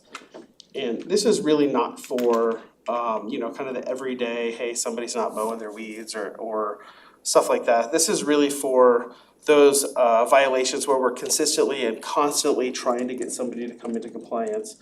And we end up leading to a summons or something like that, where traditionally when that happens, it gets into the court proceedings that those efforts get extended, right? They're given additional time to come into compliance, usually kind of at times exacerbating some of those issues. And so what this allows us to do is impose a fine, which traditionally will get somebody's attention a little bit quicker to kind of address this. Again, this is another tool in the toolbox. We don't show up and just start finding people, right? We always start with this courtesy notice and try and get to compliance that way, which you can see here actually if you want to go to the next slide. Hey Matt, how quickly do we respond, at least acknowledging we got your SeeClickFix concern? Because that's the number one concern I have is I did it for a pothole, I've done it 5 times, my neighbors have done it 5 times, we're talking about the same pothole, nobody's responded to us. And I've had the same thing with compliance, so with the nuisance issue, I posted it on SeeClickFix, that most recent one I sent from Russ. He said, I've done all the right things you told me to do and I'm still not getting any response from the city as to, are you gonna do anything, or are you just gonna, Yeah. you know, I don't know what our I would say it largely, reply is. yeah, it largely depends on the nuisance. I think we try and get back very quickly to the Is reporting that party. within a day or within a? Yeah, I would say usually within 24 to 48 hours. You know, sometimes, again, with the number of them that come in, it's not, you're not always sitting at your desk kind of looking at that. Often, we have You're two. not? Well. I would like to. You should. Can you just share with us your personal cell phone so we can have that text? That'll get you quickly. You got it, absolutely. We try and do it as quickly as possible, and that to some extent goes to, C-Click Fix is really a CRM. It's not really meant to be a program to manage code compliance. And so it's incredibly hard to pull data out of, it's incredibly hard to communicate through it sometimes as it relates to like how steps that are happening to address specific things. And so we really are looking to kind of potentially seek a new platform that we can utilize that does integrate with C-Click Fix. It'll help us to basically pull data, respond quicker, pull notices of violations, things like that to make our kind of staff more efficient in that. And so. Did you submit that request through C-Click Fix? Did not. As a nuisance, Was that- as a was that nuisance. required? The city manager's office will get back to it at some point. C2, please. Yeah. Is that the other app, C2B please? Right. Yes. So looking at our current versus proposed, so we've got, right now our nuisances are housed in several areas of the code. It's really hard to, when you sit down with somebody trying to explain to them and you're trying to go to multiple places, it's pretty challenging to explain what compliance actually is. We really only have two options, it's abatement and summons, so not having those administrative penalties doesn't allow for us to actually provide another tool potentially to gain compliance quicker for some of those really challenging situations. Inconsistent compliance deadlines, that's really challenging when, somebody thinks it's one thing and it's something else based on what their expectation is, so standardizing that is really important, we think, for clarity. And then I think this is another big one, some violations without clear deadlines, so the majority of codes that I'm used to working in have deadlines for snow removal for within 24 hours after the end of an event. Ours just says within a reasonable time frame, and so reasonable time frame can be pretty subjective. What's reasonable to me might be different than somebody. Somebody might think it's reasonable to do it in, a year, who knows, right? And so really kind of setting those clear expectations, which allows us to be a little bit more effective with that. And so again, propose easier to read and understand, provide better clarifying language and deadlines, houses it all in one area of the code and kind of provides some more tools to gain compliance there. So I thought, Jim really wanted us for some data, so we jumped into some data, going to the next slide there, so. 2023, we have 1,140 compliance cases, and you can see there 97.75% of those voluntary compliance. We had 3 summons and 23 abatements. The different types of abatements you can see there broken down. And I think this came up in the last, liens, we talked about liens in the last presentation. And there were 2 liens done before 2023, pretty significantly, much earlier than 2023, and both have been released. And so it's not a tool that we traditionally use. It's obviously something that we have to have in our toolbox to if necessary, but it's not something we really use. I know this is not the point of the conversation, were the encampments on public or private property? If they're on private property, we have to, I believe the majority of them are public. I don't know that we have gone in to do a lot of private, other than the Highline Canal, so that's owned and maintained by Denver Water. And so we do get underneath a lot of those bridges, and so. Yeah, no, county. But it almost half of our abatements, there's no owner to actually hold responsible for. Yeah. So, abatement is really the only option, assuming Sure. people don't voluntarily leave their encampment, which. Yeah. And another point that's just not on the screen, but just to give council some context, I think when I asked Jeremy the question, I think more than half of our code violations are weeds and rubbish. If you put weeds and rubbish and other together, it's a high percentage. Other is interesting, it's really when in C-Click Fix, again, not probably the best tool. If they don't wanna go through the list and click something, they click other, and then we end up having to track it down, so. But yes, weeds and rubbish are largely the largest percentage for sure. This is the time of year. So go to 2024 here, so This was at the end of June, so 547, so it's tracking about the same number of cases as last year. Very similar percentages here, you see, the five encampments, I think 3 of them were on the Highline Canal. So again, the overwhelming majority of what we're doing is really focusing on that kind of overall compliance. The challenge is the ones that we have that end up being abatements or excuse me, some of the summons can be pretty challenging and pretty drawn out. I think there's a couple that we have right now that have gone on for 6+ months, and having those additional tools and that clarity within the nuisance code would really help us get to compliance quicker and kind of mitigate that impact on the community, So this is where I was hoping Jeremy could talk a little bit about future goals, so I'll do my best, Jeremy. But really, one of council's strategic priorities was more proactive code compliance. And so we are looking to the future to be able to provide that level of service, which really is building what we would consider more of a neighborhood services level of program, which is snow and yard buddy programs to help people who may need additional services in relation to snow removal and yard maintenance, potentially a city tool shed program, and cleanup programs, so dump day, leaf and branch cleanups, things like that. And then I think another big component of this is the education piece, and so really having, Jeremy, you guys will come to meet, greet, and eat tomorrow. We'll have code compliance coloring books for anybody who wants one. I think we gave one out last time. We're hoping to really sell the code compliance. My daughter that got it. Good for her. So we have crayons too. So, but really kind of pushing education, what code compliance means and what it is and what it isn't. So, really looking to focus on that education piece as kind of the part of that neighborhood services. I'll just comment here. I've talked with several of you about how I think Littleton could really benefit from a neighborhood services function for many reasons that are on the screen and beyond. So I think as we get closer to 2026, that will be one of the conversations that we'll have about potential service enhancements. I love that. I guess any questions for us, and then really looking for some direction to present that nuisance code to council on August 6th this year for first reading. I think this is great. Is there any effect or is there any use in having a monetary fine for the abatements for the encampments? Like, is that something that's even collectible, quite honestly? So abatement, essentially what we do in an abatement for an encampment, no, there's not really any way to do it, because traditionally it's on public property and there's nobody to charge. Right. So for any other abatement, we do charge the property owners for those. Sure. For other abatements, not the but the encampment ones, like, how would that even? I don't even know how you'd go about doing it. Okay. Yeah, traditionally, it's, there's traditionally unhoused and other situations where you're trying to figure out, your really focus is mainly on safety, right? So you wanna make sure everybody's safe, and then the focus is to kind of to move forward from there.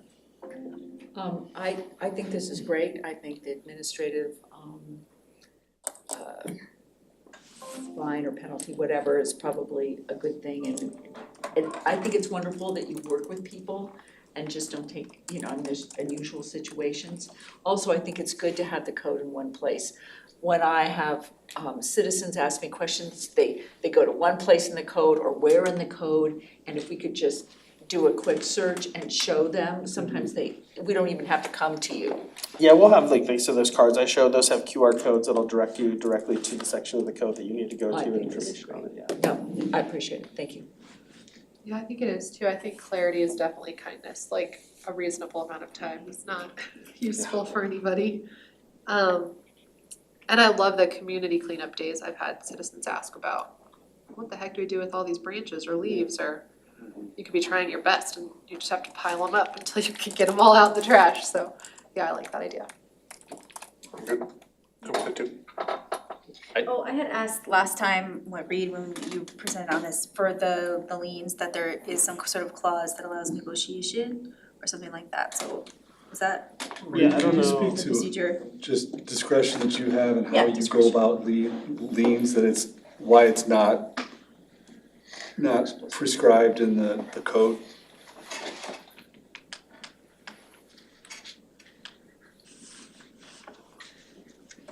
I don't know if I'm following.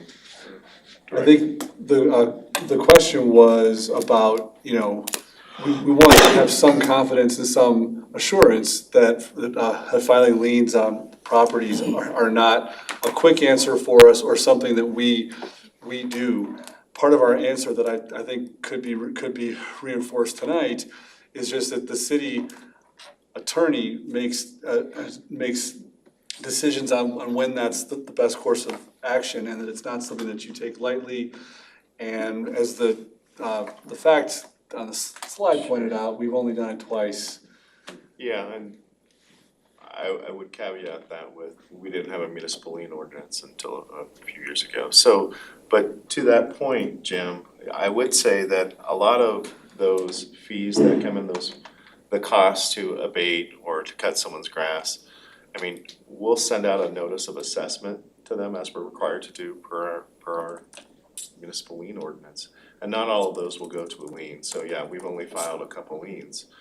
With that said, I guess I would push back a little bit and say that in certain circumstances, we need to recoup those costs. The city needs to recoup those costs in order to be able to abate other properties. And so it is discretionary in terms of perhaps the ability for an individual to actually repay those things, but I won't say that we'll never file a lien. I mean, I'll tell you, Columbine Square is a property that we're currently enforcing on. There's a lot of dumping that's happening. If anyone's been over there recently, it's a mess, and it is very expensive.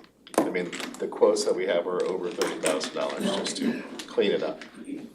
And so there is gonna be, in certain circumstances, a mechanism in place to be able to recoup those costs upon transfer of ownership of that property at some point. So if it sells, the sale actually goes through. So that's a commercial property that would be better if they'd put a fence around it, and they're not doing that, so people are dumping on it, so we have to clean it up, so.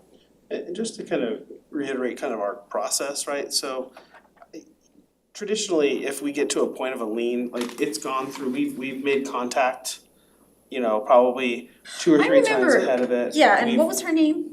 You have, Jenna, who was very lovely, and sounds like, again, all those contacts are being made. I just want it written somewhere in the policy, because right now it's very vague. I want it written somewhere in there that there's gonna be some. So that's more a policy though, that's not law. So that's something from a operating procedure that perhaps code compliance puts together in terms of how they operate and when they decide to go forward with. And I didn't see any other council kind of support to have specific for lien language in there.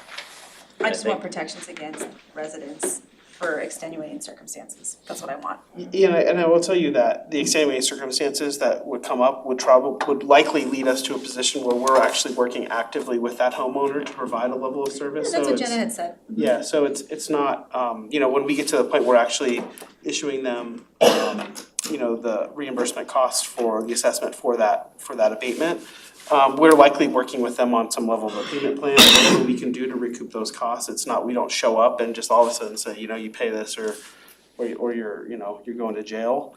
It's really focused on working with them really closely. And I believe, and correct me if I'm wrong, our liens are filed and done through the city attorney's office and finance. So I don't know that code compliance really, we issue the abatements, we work with our contractors, and then those are largely administered through the finance department. So I don't think from our standpoint that I'm aware of, correct me if I'm wrong. I share Gretchen's concern about protecting people, and so if that's a policy, I guess it feels appropriate to me that we would ask the city manager to put that policy together and that we would at least be able to see it. If I that's don't think what it belongs in the ordinance, I don't think. No, but when we talked about this last time, like we had said in a policy implementation that would accompany the ordinance, or at least we'd have a discussion about it. So I'm just following up on that conversation and what you guys said you did. I'm confident in the way it's being handled, and I think the code gives some teeth if needed. Yeah, it's just, It's probably more procedure. but people, personalities are gonna change and we have fantastic staff now, but Totally. sometimes things don't work out the way we want. policies do kind of have to fit the context of a given, council and management, point in time. We're certainly hearing where this council is about, about sensitivity to populations that we're working with there. I think it is a tool that we do need to preserve. I'm not sure how we would craft a kind of, a specific policy for how we would or wouldn't go about that. I don't know if you wanna check for. I mean, the fact that there's been two filed historically, this is a last resort thing. I think this is a solution looking for a problem. I don't see necessarily a problem or need to have a policy that just. I would say in my neighborhood, there's at least two houses I can think of that probably had code compliance problems with weeds. And they were both either, very, very elderly people. Well, they were very elderly people and often widows and kind of challenging situations. And so that's not a situation where I want to be roaring in there with a lien. And we're clearly not with two liens, and I don't think weeds, you don't put a lien on a house to cover, $100 mowing fee. I mean, We've had 35 abatements over the last 2 years to date, and we haven't, 100% of them have had repaid those at some point, so. I will say I'm kind of wrestling too with the idea of administrative fees on some of the encampment abatement stuff. And, I guess where I'm landing is that at a certain point, I'll also have to trust your team to do what you think is best in the circumstance. Like, I'm having a hard time visualizing the policy writing and the procedural, steps that would then go into how do we box in the very specific and nuanced use cases with regards to liens or some of these administrative fines, rather than giving your team the tools and discretion to use them in kind of the order and the steps that you have outlined to us. So I am okay with it as it stands personally, but I'm sure there are circumstances where, it could go awry, but I think it's extremely rare at this stage. I would agree, From it's what I can tell. extremely rare. Yes. So, So am I right in understanding the procedure right now is that it goes through the attorney if it's going to be a lien? So what typically happens is if we did an abatement, we would get a bill from the contractor. That bill would actually go to finance. Finance sends what's called a notice of assessment, which is you have 30 days to either pay this or make arrangements to pay that copy of the invoice. Or the city could choose to elect whatever legal remedies, including a lien on your property. From there, individuals could call, set up a payment plan if they need to. And then it's a determination from the finance director whether or not we should go forward and file a lien. But as Matt has said, most folks come into compliance, it doesn't get to that point. Or the city elects based upon the dollar amount that it's not worth it, I guess, to actually go through filing a lien. And So this that seems clear to me and that's written somewhere? I'm good with that. I had one question. First, I just wanted, I'm assuming it's the city attorney, I just wanted to thank for teaching me a new word in there in the ordinance, inimical. I had to look that one up there. I thought it was gonna be Isn't that on the first page right at the very top? I'm like, what is that? I think that joke through, I think that joke all the way through. non-putrescible, I thought. Detrimental and inimical. Can I see the policy, the procedure? Since it's written. I can give, it's I in really our wanna municipal know lien what it is. ordinance, and I can get you a copy of what gets sent to a homeowner in the notice of assessment, the language. Okay. And then the question I had was with the exemption for, I think it's the city property and open space, which makes sense in a way that, we can't really penalize ourselves or if we're abating ourselves, it's our process. But what's the situation, let's say, I know we're having some issues with weeds in parks and, neighbors saying, hey, we're gonna get this, if we have a manager, we have South Suburban that's a manager, how do we work with that if, there's nuisance violations within our city-owned property, but we're not managing it? how does this play It's a into good question. So there's really two there. There's kind of the public right-of-way component of it for, areas that we're responsible for maintaining, and then there's the park stuff, which is really South Suburban. And so we work really closely with both of those entities. Like I talk to Brent Sotterly pretty much every day, right? If something pops up, we're in constant communication about stuff in the right-of-way. And we've got a relationship. We have I believe it's a quarterly meeting with South Suburban. Again, I talk to Melissa and that team on a regular basis as well. And so really, it's the same process. If there's stuff that you see going in through SeeClickFix, we take those in and we'll work closely with those to get those addressed. Yes, that's kind of what I'm getting at, is if that happens, cause I personally know there's places that have not been addressed for several months. And that's what I'm saying, when it gets to this point where it's not being addressed. Yeah, send them to me and we'll follow up. So either something's not getting translated through SeeClickFix, or a lot of times stuff will come in and individuals try and put stuff in there anonymously sometimes, right? And so we're chasing, so we're going around trying to find the exact situation, or, they take a picture and we're trying to find that exact place in Littleton where that is. So it goes back to making sure we're providing like all the information possible to be able to find it. So anytime you get those, if you have issues, just send them to me and we'll get. I just don't want, to look like cities exempting ourselves from the nuisance code and then we just let the open space go to weeds and there's nothing that we can do, because that's not, the spirit of the law, and that's when we have a property manager. And I know that our grounds crew, we have a really good grounds crew, they take a lot of pride in the city and the stuff that we own and maintain, and so I know that anytime we've worked with them, they're really responsive, they go out there and they work really hard to kind of address those things. And South Suburban, again, it's a relationship, we're trying to work on with them to kind of get to that point where have that synergy with that level of expectation about what our maintenance looks like for us, and so we'll continue to kind of work and foster that relationship. So same thing, if it's a larger issue, like an HOA's neglecting a larger area straight to you? Yeah, I mean, ideally, right, again, like, you're welcome to email me anytime. He's like, no, that's not what I But said. again, I think if we can get people to use the system, right, and provide the information necessary, we can be much more responsive. Again, not that I'm not always sitting at my desk, right, but if you send me an email, sometimes it takes me a little time to get those to Jeremy, and then he's gotta kind of filter it to somebody else, and then they've gotta get it and track stuff down, so it can take time, and we can get it addressed more quickly if we have enough funds. This is a good opportunity for me to just give Matt some credit. I think he has been extremely responsive since he's been in his new role, and I appreciate that. I trust that Matt and his team are on it. At the same time, I'll just ask from council that there is some allowance for time to kind of, when you send emails, we are particularly responsive.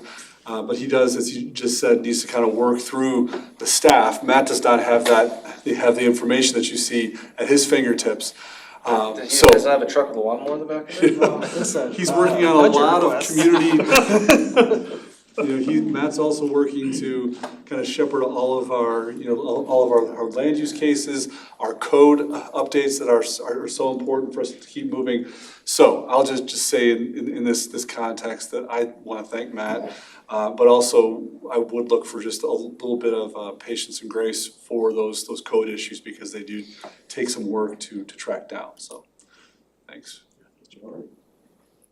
All right. I'm excited when the time comes and you get into more proactive mode, that when somebody cleans up something, they don't have to do another SeeClickFix to have to clean up again, that they get on some sort of regular schedule to keep their property in shape. Yeah, I mean, that's a really good point, right? So it's really challenging, because then to some extent, we become like the manager of other people's property, which is, I don't think, really the business we're in, right? That's really resource intensive.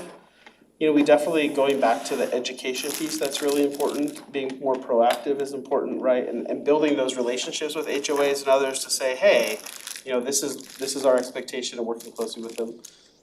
So yeah, I mean, I agree, the proactive education and the neighborhood services stuff is really critical, and we're really looking forward to that opportunity come next year. Well, thanks, so we'll see this coming up shortly. Thanks, guys, appreciate it. Thank you, appreciate your work. Thank you. Next week. And then last up, we got economic incentives policy. So we'll get out of the weeds and into the bigger picture. Right.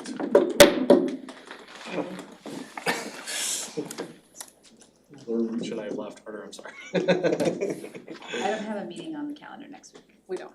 Not next week, sorry, next meeting, first meeting in August. Shh, we weren't supposed to tell you about See, I would have shown up had you not said anything. Wait, there's not a meeting, there's not a meeting next week? Apparently not. It's the fifth Tuesday of the month.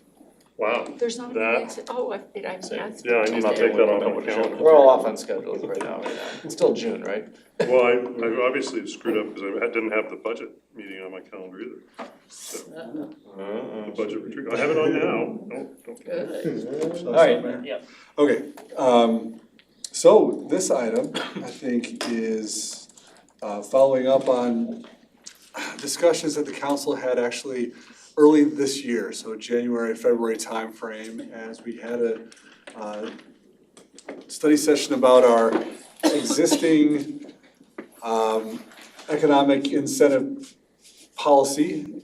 And we viewed a couple of the opportunities, or one particular opportunity that came to us requesting an incentive.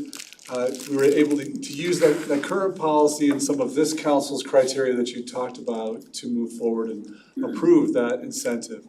But at that time, council, directed staff to go back and actually update that policy. So we would have something current from this council, so that as we look forward to the next incentives, the next economic opportunities and partnerships that we may have coming, that current policy can drive decisions. So that's what we have tonight. So since those early conversations early this year, our interim economic development director, Brian Garner, and our economic development specialist, Jamie Kraut, have, I think, done a couple things that you'll see tonight. They have gone out and done research. They've talked to some consultants who we've used in the past about best practices and the kinds of kind of standard tools that cities have in their toolboxes to help to attract these, high-profile, desired businesses who we know can go several places and they want to come to Littleton. And also this policy really strives, and I hope you'll see a reflection of council's discussion about criteria and your policy goals and the policy goals that you told us were most important to have as a criteria to help to evaluate these incentive requests. So I think we've done that. We're wanting to check in with you, look at this policy, and I'll ask Brian and Jamie to summarize the policy and how it's set up. Because not only, I think, does it address the big opportunities that we have, but it's also being more explicit about some of our current programs that help small businesses that want to come and start here. So I think both ends of that spectrum are important. Turn over to Brian. Yeah, thanks, Jim. So good evening, everybody. I think on the heels of the budget discussion earlier, so some things to kind of keep in mind, because this just could be that little vehicle to kind of get us there with revenues, right? So we are excited to present this updated policy to you. Again, as Jim said earlier, particularly when some pretty critical decisions are coming your way very soon, as a matter of fact. So we're gonna roll through some slides here. It's fairly short. We can answer questions along the way or at the end.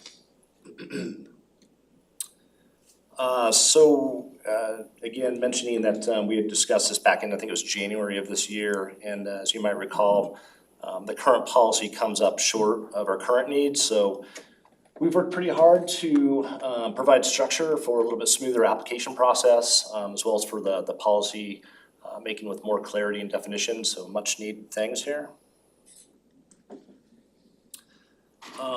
Really with the focus on what is best for Littleton, again, especially in these current times. So we took really a surgical approach to the available, taking a look at the methods, the programs, the eligibility criteria, and the process, and just kind of gathered input around all those best practices, and just really tried to put some structure to what the best program looks like for Littleton. So that structure, I know you guys all did your homework and read this cover to cover, right?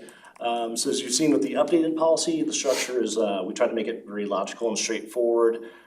with a clear explanation of each program. There are 4 programs that you'll see in there. We'll cover each of those next, just kind of briefly.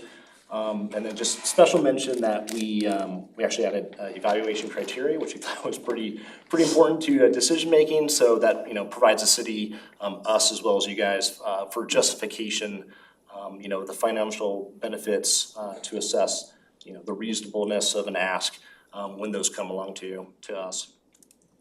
And so we really, and another note too, is that we put the onus of doing like a cost benefit analysis. We put that on the applicant at their cost. It's a little bit of a change from the past. But it's not something that we should foot the bill for, we felt, so that is in the policy as well. So these are the 4 primary programs that are on the screen. So each incentive program has available incentive types, and there's 5 incentive types. We'll cover each of those as well. And those incentive types are relevant to each of the programs. So just taking it from the top, so the retail development program provides, it's basically a structure for proposals that benefit the city primarily through sales tax generation. And then the primary employment program offers incentives targeted at expansion of existing employers or new companies located in Littleton.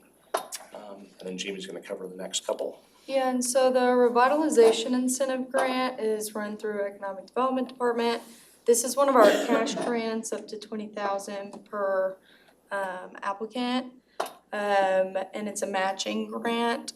This has been kind of open and available to the public for a long time, and we've seen a great return on investment, so we'll talk about it a little bit more later. And then the enterprise zone tax benefit, this is something new that we're still figuring out all the things that we can use this for, but we're working with, it's a state program. You're probably familiar because we brought it to you a couple months ago to become a sub-zone administrator with Inglewood. So right now, we are in the South Metro area, and we have a couple entities in Littleton that are planning on using the tax benefits for the contribution project. So that's something that we'll be spearheading this year, and we're excited that people can get incentivized to donate to those contribution projects. Jamie's having a great time getting her arms around the state program right now. It's awesome. Really fun. Yeah, making it a little challenging. So, as mentioned earlier, so these are the 5 incentive types, and so we're just gonna move forward, rolling through each one of these one at a time real quickly. So the first one, the retail sales tax reimbursement. So this is where the city would share back up to 50% of the remitted 3% sales tax. It's not the 0.75%, it's just 3%. It is a performance-based program, so that means taxes have to be collected first by the city, and then they would be remitted back to, or shared back to the applicant after the fact. So basically, this is essentially the deal point that we did with, the project number 38 in Littleton Village last year. Why is it not the 3 3/4 and only the 3%? I was hoping Tiffany was here for that. I don't recall that part actually, but I noticed the 3%. It doesn't apply to the 0.75%. Well, they are different. I think we can follow up with you if Isn't some of that 3?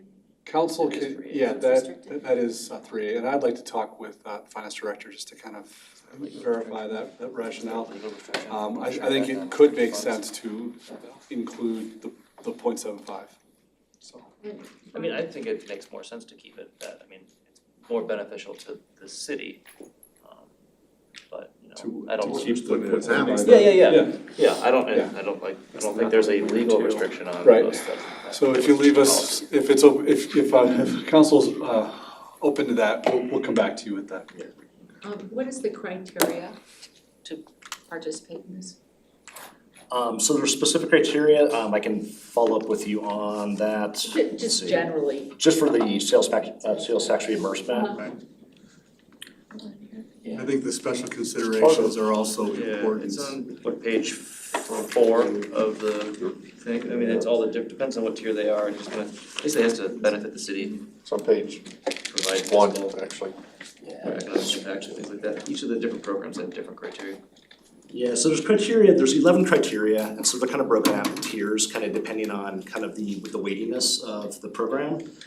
So for the retail incentive program, the criteria would be all 11 of those. So it's like the tier 3, and then it would have to meet every single one of those. Whereas if you go down to a different program, so the RIG, the Revitalization Incentive Program, that's just criteria 1 through 3.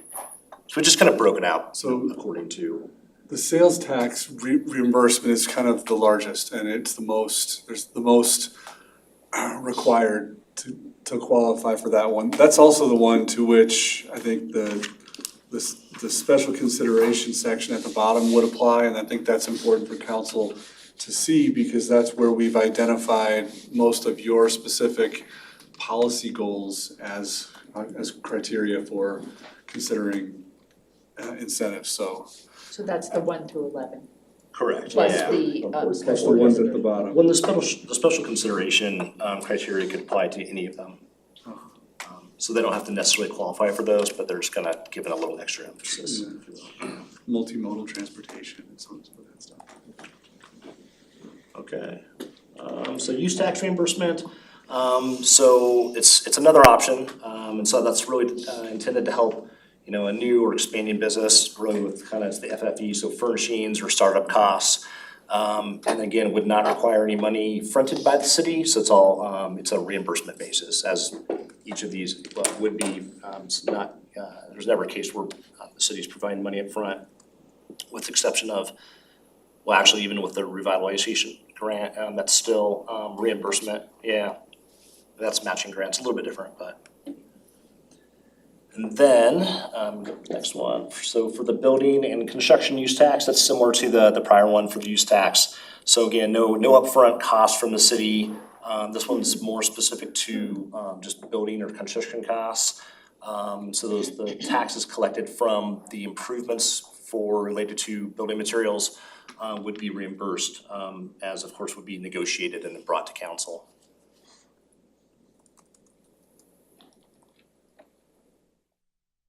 This is another tool that we could also employ, so it would be to negotiate really relief from, application or impact fees. And those can be considerable, and again, really going to, helping a new or expanding business. Again, of course, no upfront money from the city, but just looking for relief for some of those costs. I'll note here that really the emphasis of our current program, which is on the credit side of that. I think it would be rare that we would ever waive the impact fees. There are reasons, the purpose for impact fees are to cover certain costs, so it's a more complex conversation. But the credits are something that we could use, and those would be used, for instance, if a business was coming in and they were going to, provide, what's one of our fees, that like more road infrastructure upgrades, intersections for access, things like that, that more than we require. We could then, take the value of their additional investment that they're gonna put in and credit that against the road impact fees that they would otherwise pay. So it's a way that we can kind of credit them for some of the things over and above what we want from them already, to help with that. My understanding is that we charge impact fees to recover costs that we encounter in inspecting and supporting a new development. And so help me understand how this one doesn't actually cut into our, the other ones cut into our revenue, so you could, but this one, aren't we saying we're gonna pay for things that we would usually have someone else pay for? Yes, I think, Councilmember, what I hear is you're speaking more to our other development fees, the fees that one pays for plan review and building, things like that. The impact fees are. Impact fees are intended to cover the costs for improvements that will Impact be, to the people. impact, yeah, that the new development will have on the community. So if it is streets and roads, we're wanting to cover those costs that the city would incur for expansion of our system. So it's a way that development helps pay for Pay their own way. itself, Right, right? So so, the impact fees are museum, library, police, facilities, transportation. And like an example would be, let's say a residential community went in, hey, we're gonna build a little library, you know, Right. and then say, okay, well, we will give you a credit for the impact fees because you're expanding the services of the library with that. That would be kind of this. And I would imagine this is probably the rarest of the Yeah, I was just gonna add, I incentives. think this would seldom come to council, I think, maybe the building fees, we could help offset those for some of the planning application fees, the hundreds or low thousands of dollars would be more likely to. yeah, these are all approved by the council. The only one that's not approved by the council is the grant. This is the grant, correct, Right. yeah. That's what I was gonna ask, so if the developer was asking for relief on some sort of fee and it was minimal, all of these have to come before council? Correct, other than the grant, the revitalization grant. Yeah. That's how it's written right now. Or could apply to, just thinking of like, maybe some properties on Littleton Boulevard that just may need some assistance as well, for redevelopment costs. There's just different circumstances that we wanna keep our options open to, I think, as we kind of go into some new territory with redevelopment projects. And I would imagine that if someone were to apply something that didn't make sense, staff would say, okay, well, we recommend not doing this because it doesn't make sense. Right. So this is a line item of this grant? No, The yes, the she's on, she's looking, revitalization grant you're on a is- different page than Oh, what we're. the cash grant. Yeah, we haven't We're got, about to get there. That's Okay, that's that's one okay. incentive type that's only applied to one You're on the impact. program. yeah, I had slowed our progress and you had jumped ahead. So, yeah, we talked about this, the revitalization grant, we go under the cash incentive. This is to incentivize private investment, mostly geared towards small businesses. If we were to have any other type of grant come alive, that would likely be under this cash incentive. And that is budgeted for, the year ahead, so, we'll hopefully keep the revitalization grant in full force. We've seen a lot of value come through in 2023. We had about $1.5 million return on investment, and then we're expected to have about $2.8 million this year. So TBD on the exact numbers, but So there is a budget line item for this grant, which is fine, but technically, it is an out-of-pocket for the city. This is the only one that is the other. Okay, Right, and so why that's the- no upfront, okay. So basically, so the person has to put in, they gotta do the facade improvement revitalization. stuff, yeah. They pay the $100,000 to do it, and they say, hey, I did it, and the city can reimburse them $20,000. So it is- It's not upfront. But I think your point is, it is out of pocket, but it's not upfront out of pocket. Right, correct. Right, I got confused about No, I no understand. out-of-pocket for the city, I went, it is, okay. Yeah, It's a reimbursement. if you are. Yeah, and it's fine, I just was And wondering. that's also after they pay their, all their city permitting fees and such, so that's where that ROI comes in with that.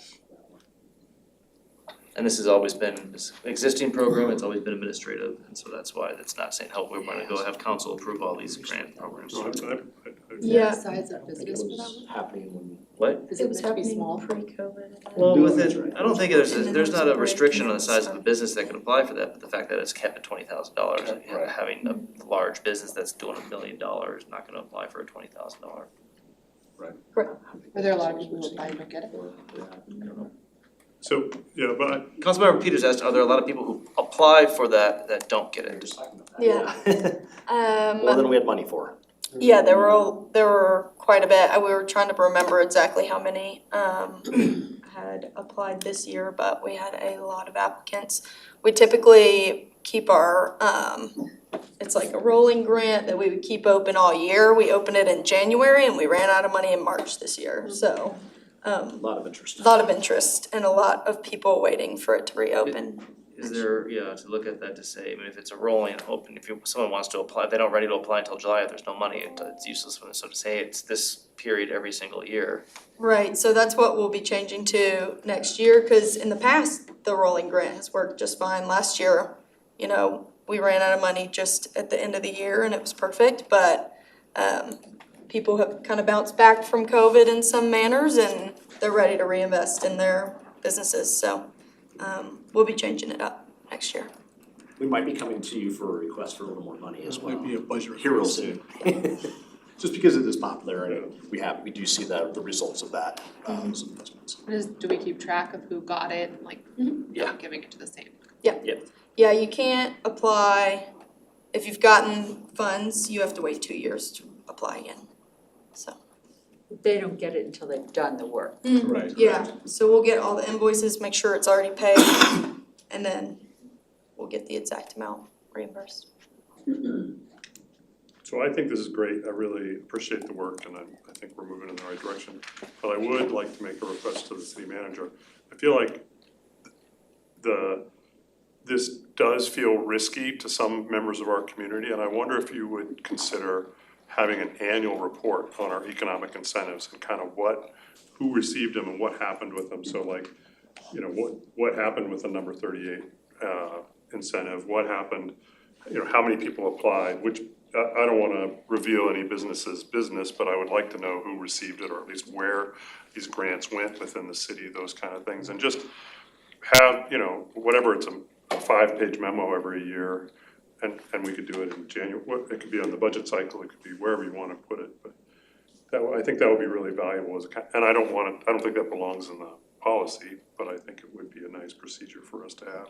If there's support from council, we could do that. You know, I think most of the report will be around those revitalization Yeah. grants, because you certainly see the others and there is no upfront, we're not paying out And unless I they think there's perform. value to saying to the community, we didn't do this year, we didn't do that this year, you know, we didn't do the, or this is what, cause even with the economic zone, I feel like that's a new thing for us, and knowing kind of and I understand it's not money out of our pocket, but it is something that we're administering, and just having an annual report, and I'm not talking for 20 pages and pictures, but just something that. Short and sweet. I think we would Recap. love that, because we're really, you know, trying to get to a more data-driven kind of department and trying to get our arms around that. We're kind of down on resource right now to be able to do that, but we talk about that all the time, and so that's what we're really, you know, gearing up for.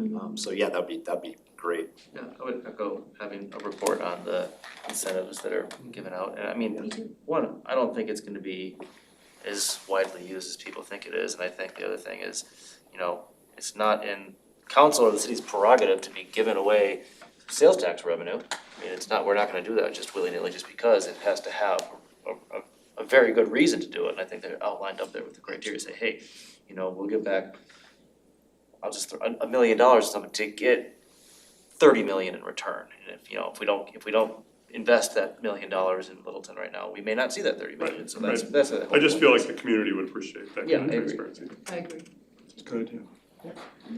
I do remember though Tiffany, when I asked her about something, saying that there was some protected stuff. Right, I don't want, and I'm So, not pushing yeah. for anything that's, you know, I don't want business to be out there, but I also want the public to know kind of, even if we can say this is the part of the city where the money went, you know, or. Yeah, and we can certainly tell you who received grants and who received all of these. The something proprietary proprietary, data is the actual sales tax receipts generated by Oh, yeah, I don't want- an individual business. Yeah, That's the only thing we can't share. That's, Any other questions? good job, way to, No, it's great. yeah, appreciate the work. Thanks, guys. Yeah, appreciate it. Appreciate your support. Thanks. Thanks for your work. So they'll come back for approval August 6th for Next a meeting. resolution. Okay. Thank you. Okay, does the city manager have any other report No update? more reports, Mayor? City attorney, have, I got one small one. Yield my time to Mayor Pro Tem Barr. He doesn't. I don't know. Oh, you know that, alright, if you did, he would. DRCOG won about, what was it, $320 million in the Climate Pollution Reduction Grant Program, funded under the Inflation Reduction Act. It's gonna go to support thousands upon hundreds of thousands actually of job retraining programs in the electric sector. It's a huge win for DRCOG and for our region. It's a massive, massive influx of funding for job retraining, skills development, and electrification programs across the Is region. that gonna go through the community college system? DRCOG is gonna be, their primary partner in it is, I think I forget, there's a primary partner who's taking on the educational and job training component. It's not the community college system, but it is a partner adjacent to it, but I can let you know. I just wanted to let folks know, because That's great. it's a massive win for DRCOG. Yep. Money momentum. Just wanna remind council, we've got meet, greet, eat tomorrow night, Kettering. Thank you for that reminder, I'll be there. Where in Kettering? It's, they usually do it kind of parking lot, field north of the museum.